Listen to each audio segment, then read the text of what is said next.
তো হাই বন্ধুরা, কেমন আছো তোমরা সবাই? আশা করছি তোমরা সবাই বিন্দাস আছো, আর আমরাও খুব বিন্দাস আছি। তো বন্ধুরা, আবার একটা নতুন ভিডিও নিয়ে চলে আসলাম, আর আজকের ভিডিওটা খুব মজার ভিডিও হতে চলেছে। তো দেখতে থাকো আর সঙ্গে থাকো। তো দেখতেই পাচ্ছ, কড়াই দেখো ভাত রাখা হয়েছে। তো বাড়িতে তরকার কম থাকলে কিভাবে খেতে হয় সেটা তোমরা দেখে নাও, টেকনিকটা তোমরা দেখলে বুঝতে পারবে। ভাতটা ঢালা হয়েছে, কড়াই ঢেলে খুন্তি দিয়ে মিক্স করা হয়েছে, তারপর কড়াই মিক্স করে হাত দিয়ে খাওয়া হচ্ছে। ও জানেই না যে আমি পাশ থেকে ভিডিও করছি। তো দেখো কিভাবে খায়। তরকারি বাড়িতে তরকারি না থাকলে, যখন কম তরকারি থাকে তখন কিভাবে অ্যাডজাস্ট করে খেতে হয় তোমরা শিখে নাও। তোমরাও এইভাবে খেতে পারো, ট্রাই করতে পারো।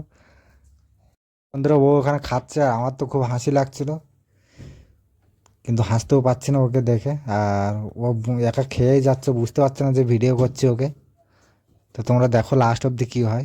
আর ওকে লাস্ট অবধি আমি দেখালাম ক্যামেরাটা। তো দেখাচ্ছে এখানে যে মাংস আছে, আর মাংস তরকারি হয়েছিল সেদিন। তো রাতে রান্না করা হয়েছিল মাংস তরকার, আর সেটা ছিল অল্প ছিল। তো ওখানে ওরা কাজে যায় বলে দুজন, একজন খেয়েছে ভাই, আর আরেকজন খাচ্ছিল, পরে খাচ্ছিল। তো অল্প তরকারি ছিল, তার জন্য ও এইভাবে মিক্স করে খাচ্ছে। তো তোমরা আবার অন্য কিছু মনে করো না। তো আজকে ভিডিওটা আর বেশি বড় করছি না, আজকে ভিডিওটা এটুকুই। আর যদি ভিডিওটা ভালো লাগে তাহলে লাইক, কমেন্ট, শেয়ার। আর যারা যারা আমার চ্যানেল নতুন আসে অবশ্যই চ্যানেলটাকে সাবস্ক্রাইব করে দিও। তো এইভাবেই সঙ্গে থাকো, পাশে থাকো, আর সাপোর্ট করো, আর আমার ভিডিওগুলো দেখতে থাকো। আর লব ওখানে দেখাচ্ছিল যে এখানে দেখো চিকেন পিস, তোমরা দেখতেই পাচ্ছ আমি চিকেন দিয়ে খাচ্ছি, কিন্তু তরকার নেই বলে পুরো ভাতটা দেখো পুরো সাদা সাদা, আর ওভাবে মাংস দিয়ে মাখিয়ে খাচ্ছে। তো দেখা হচ্ছে নতুন কোনো ভালো ভিডিও নিয়ে। ততক্ষণ তোমরা সুস্থ থাকো, ভালো থাকো। Tata, bye bye.